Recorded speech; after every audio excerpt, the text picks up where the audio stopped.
విని మాకు నిలబెట్టిన గురుగారు మా పక్కనే ఉన్నాడు. ఇంత ధైర్యంగా మాట్లాడాలంటే గురుగారితో కొంచెం భయం, కానీ మాట్లాడాలి. ఎందుకంటే చాలా మంది భయపడుతున్నారు కాబట్టి నేను జర్నీ చేస్తూ సార్ వాళ్ళ ధైర్యంతో నేను ఇంత దూరం వచ్చి నిలబడి మాట్లాడగలుగుతున్నా.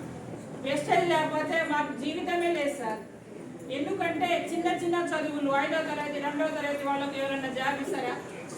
ఎవరైనా మేడం అని పిలుస్తారా? ఎవరైనా లెక్క చేస్తారా? ఓన్లీ ఎస్టేజ్ మాత్రం ఉంది కాబట్టి మాకు ఇవాళ మేడం అని అందరు పిలుస్తున్నారు. మంచి గౌరవం అందుతున్నారు.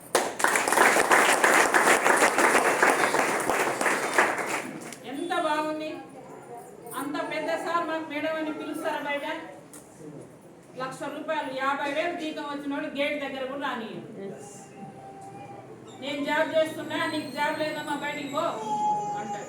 ఎందుకంటే నా ఫ్యామిలీ కూడా అంతా జాబ్ ఉన్న ఫ్యామిలీ. డబ్బులు